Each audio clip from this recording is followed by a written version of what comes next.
নগরবাসী সফলায় এলো পূর্ণ শশী।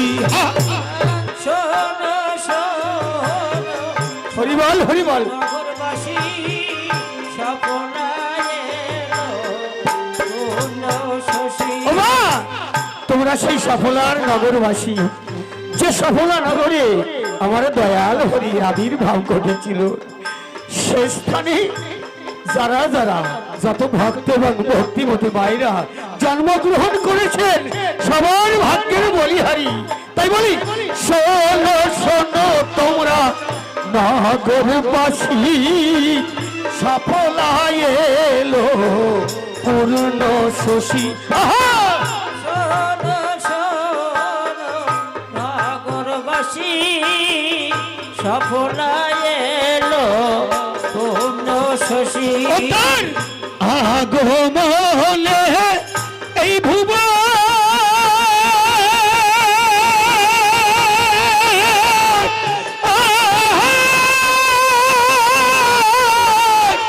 ভুবন আলো আলো হলো গো, তার আগমনে ভুবন আলো হলো গো, তার আগমনে ভুবন আলো হলো গো। হরিবল হরিবল। নগরবাসী সফলায় এলো পূর্ণ শশী। মা মায়েদের বলছি মা, তোমরা কেউ লজ্জা করো না, ভয় পেও না। আমার দয়াল ঠাকুরের নাম যে ভক্তই করুক না কেন, তার নামের ধ্বনি যখন দেবে তোমরা পারলে একটু উলুধ্বনি করবে, তোমাদের সংসারের মঙ্গল হবে, গ্রামের মঙ্গল হবে। উলুধ্বনি যে কি বস্তু, উলুধ্বনিতে আমার দয়াল হরি মহানন্দিত হয়, মহা খুশি হয়। তা বলি শোনো শোনো তোমরা নগরবাসী সফলায় এলো হরিবল হরিবল পূর্ণ শশী। ও তার আগমনে ভুবন আলো হলো গো,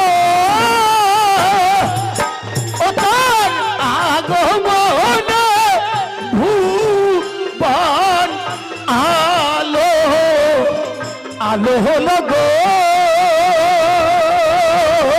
তার আগমনে ভুবন আলো হলো গো।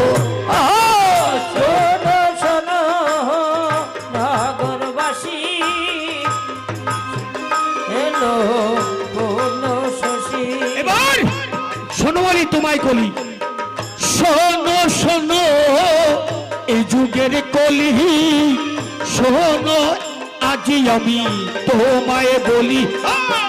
শোনো শোনো ওগো কলি, এবার আমি তোমায় বলি। ও কলি শোনো শোনো এ যুগের কলি, শোনো আজি আমি তোমায় বলি, তোমার কর্মযোগ্য সফল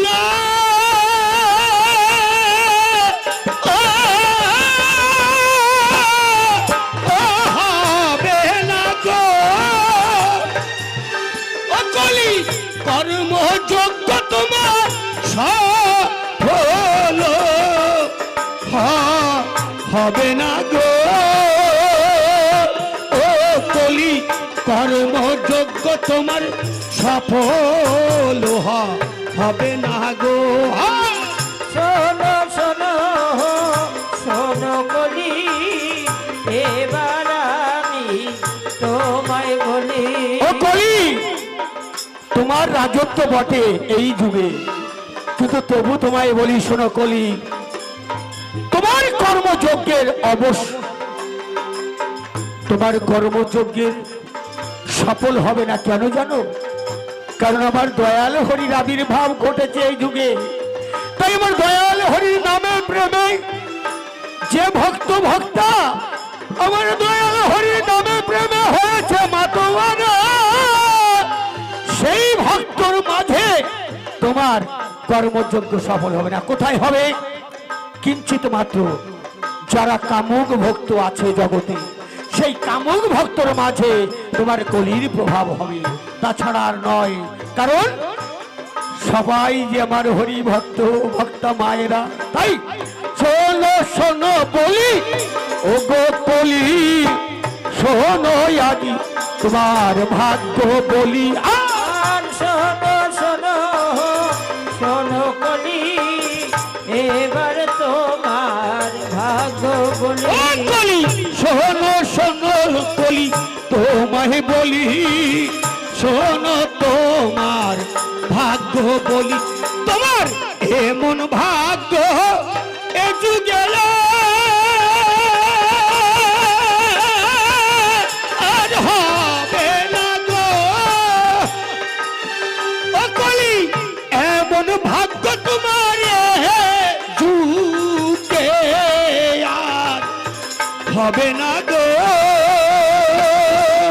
কলি এমন ভাগ্য তোমার এ যুগে আর হবে না গো।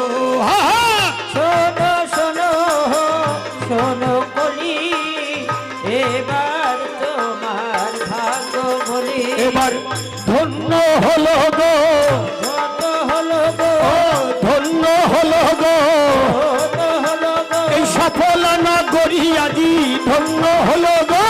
হরি বল। আজি ধন্য হলো গো, আমার হরিচাঁদের আগমনে ধন্য হলো গো। চাঁদের আগমনে ধন্য হলো গো, হরিচাঁদের আগমনে ধন্য হলো গো। চাঁদের আগমনে ধন্য হলো গো। হরিবাল হরিবাল হরিবাল হরিবাল হরিবাল। হরিবল হরিবল হরিবল, একবারে আনন্দে হরিবাল, সবাই আনন্দে হরিবাল। আনন্দে হরিবল, ওই নিরানন্দ দূরে যাবে আনন্দে হরিবাল। আনন্দ দূরে যাবে আনন্দে হরিবল। এখন বাহু তুলে সবাই মিলে হরিবল হরিবল হরিবল। সবাই মিলে হরিবল হরিবল, সবাই মিলে বাহু তুলে হরিবল হরিবল। সবাই মিলে বাহু তুলে হরিবল হরিবল। হরিবল হরিবল হরিবল হরিবল হরিবল। হরিবল হরিবল হরিবল হরিবল।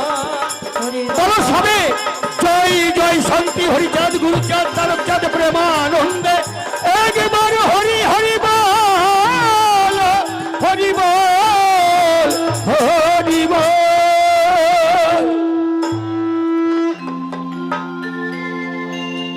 সকল ভক্ত এবং ভক্তা মায়ের শ্রীচরণে আমি জানাই আমার ভক্তিপূর্ণ প্রণাম। জয় হরি বল। এমনি করে কেটে গেল অনেকগুলো বছর। হরিচাঁদ ঠাকুর মর্তধামে অবতীর্ণ হলেন। তিনি তার লীলার মাধ্যমে তার আত্মপ্রকাশ করেছিলেন। বাল্যলীলায় মৃত গরুর প্রাণদান, তার খেলার সাথী বিশুর মৃতদেহে নতুন করে প্রাণের সঞ্চার করেছিলেন। হরিচাঁদ ঠাকুর বাল্যলীলা শেষ করে যৌবনে পদার্পণ করলেন। দাদা কৃষ্ণ দাস হরিচাঁদ ঠাকুরকে শুভ পরিণয়ে আবদ্ধ করে শান্তি মাতাকে ভাতৃবধূ করে ঘরে নিয়ে এলেন। তারপর না, এইভাবে চলতে পারে না। গত 2 বছরের খাজনা অনাদায়, অথচ বড়লাটের খাজনার টাকা পরিশোধ করতে না পারলে আমার জমিদারি হাতছাড়া হয়ে যাবে। না না না না না না, আমি আর ভাবতে পারছি না এতগুলো টাকা আমি কোথা থেকে জোগাড় করব। টাকার জোগাড় আমি করব। এই নায়েব বিজয় সেন থাকতে আপনার কোনো চিন্তা নেই। বলুন কত টাকার দরকার? এখনো 700 টাকা। এই মুহূর্তে অষ্টম লাটের খাজনার টাকা পরিশোধ করতে না পারলে আমার জমিদারি লাটে উঠবে। এই সামান্য কোনো টাকার জন্যে আপনি অত ভেঙে পড়ছেন কেন? আমি যখন সব সময় আপনার পাশে পাশে আছি তখন সব ঠিক হয়ে যাবে। ঠিক হয়ে যাবে, ঠিক হয়ে যাবে, ঠিক হয়ে যাবে বলে চিন্তায় আমার মাথাটা খারাপ হয়ে যেতে বসেছে। আর তুমি বলছো কিনা সব ঠিক হয়ে যাবে? হ্যাঁ জমিদার বাবু, হ্যাঁ আমি আবারও বলছি, এই নায়েব বিজয় সেন থাকতে আপনার কোনো চিন্তা নেই। কারণ ওই টাকার জোগাড় আমি করব। কিন্তু নায়েব মশাই, এতগুলো টাকা তুমি কোথা থেকে জোগাড় করবে? সে চিন্তা আপনার নয় জমিদার বাবু, সে চিন্তা আপনার নয়, সে চিন্তা আমার। আপনার অধীনস্থ ওই সফলাডাঙ্গায় একজন সৎ প্রজা আছে না? তুমি কি ওই কৃষ্ণদাসের কথা বলছো? হ্যাঁ জমিদার বাবু, হ্যাঁ আমি ওই কৃষ্ণ দাসের কথা বলছি। শুনেছি সে খুব সৎ আর মহৎ, তাই তার কাছে গিয়ে আপনার কথা বললে সে নিশ্চয়ই না বলবে না। হ্যাঁ, তুমি যাও নায়েব, তুমি যাও। যেমন করেই হোক টাকা আমার চাই। তা না হলে আমার এই জমিদারি হাতছাড়া হয়ে যাবে। তাই যেভাবে হোক টাকার জোগাড় তোমাকে করতেই।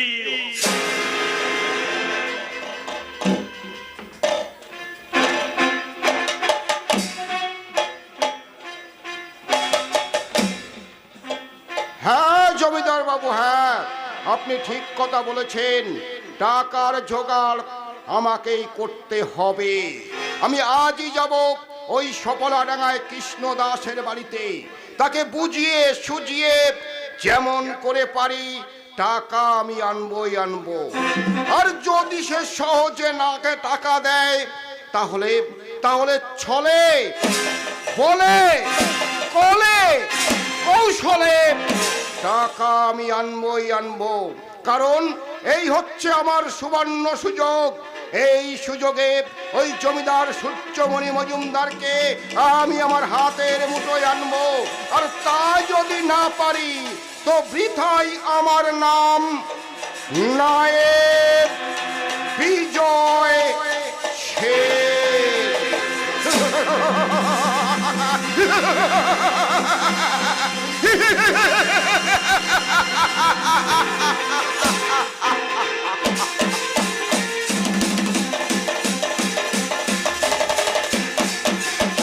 হরি হরি হরি, সকলের মুখে শুধু একটাই নাম, আর তা হবে নাই বা কেন? মানুষের জন্য ওর মনটা যে এমন ভাবে কাঁদে এ আমি ভাবতেও পারি না। কৃষ্ণদাস বাড়িতে আছো নাকি? হে কে ডাকে? কে? এ কি নায়ক মশাই যে? আরে আসুন আসুন, বসুন। না কৃষ্ণদাস, বলি বসবার কি আমার সময় আছে? তা বলুন, কি মনে করে আপনার পদধূলি আমার বাড়িতে? মানে বড় বিপদে পড়েই আমি তোমার কাছে এসেছি কৃষ্ণদাস। বিপদ? বলে আপনার আবার কিসের না বিপদ হলো? কৃষ্ণদাস, না আমার নয় বিপদ হচ্ছে আমাদের জমিদার বাবু। জমিদার বাবুর আবার কিসের বিপদ? মহাবিপদ। এই বিপদ থেকে তুমি তাকে বাঁচাতে পারো। আর যদি না বাঁচাও তাহলে জমিদার বাবু সবকিছু ছেড়ে সন্ন্যাসে চলে যাবে। তার জন্য আমি কি করব বলুন, আমাকে কি করতে হবে? মানে কোনো টাকার দরকার। টাকা? হ্যাঁ 700 টাকা। আজই 700 টাকার দরকার। অষ্টম লাটের কিস্তি দিতে হবে। তা না হলে জমিদারের সমস্ত জমি যে নিলাম হয়ে যাবে। কিন্তু না কৃষ্ণদাস, না, কোনো কিন্তু নয় কৃষ্ণদাস, কোনো কিন্তু নয়। এই নায়েব বিজয় সেন তোমাকে কথা দিচ্ছে আগামী পৌষ মাসের মধ্যে তোমার সমস্ত টাকা আমি শোধ করে দেব। বেশ, তবে জমিদার বাবুর বিপদের কথা শুনে আমি আপনাকে টাকা দিচ্ছি। আশা করি টাকাটা সময় মতো শোধ দিয়ে দেবেন। নিশ্চয়ই শোধ দেবো কৃষ্ণদাস, নিশ্চয়ই শোধ দেবো। কারণ আমি হলাম খাঁটি ব্রাহ্মণ। তবে একটা কথা মনে রাখবেন নায়ক মশাই, এই কলিযুগের কথা রাখাই কিন্তু বড় ধর্ম। বুঝেছি কৃষ্ণদাস, বুঝেছি। তুমি তাড়াতাড়ি টাকাটা নিয়ে এসো। আসছি, আমি এক্ষুনি টাকাটা নিয়ে আসি। আপনি একটু বসুন।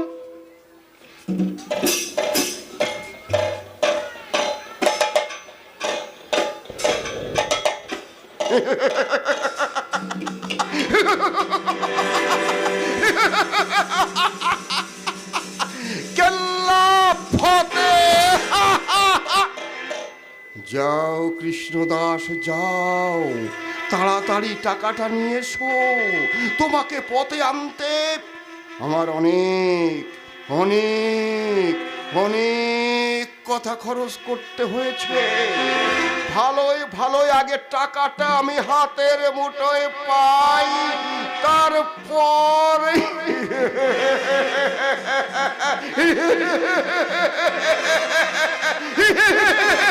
নায়ক মশাই, এই নিন, এতে 700 টাকা আছে। তবে একটা কথা, আজ আমি আপনার কথা বিশ্বাস করে টাকাটা দিলাম, আশা করি আপনিও কথা রাখবেন। নিশ্চয়ই রাখবো কৃষ্ণদাস, নিশ্চয়ই রাখবো। আমি আগেও বলেছি, আবারও বলছি, আমি থাকতে তোমার কোনো ভয় নেই, কারণ আমি হলাম ওই জমিদারের নায়েব বিজয় সেন। নায়েব মশাই, আমি আগেও বলেছি এই কলিযুগের কথা রাখাই কিন্তু বড় ধর্ম। বুঝেছি কৃষ্ণদাস, বুঝেছি, আর বলতে হবে না। এ কথাটা তুমি জানো, আমি জানি, এই দুনিয়ার সবাই জানে যে এই কলিযুগে কথা রাখাই বড় ধর্ম।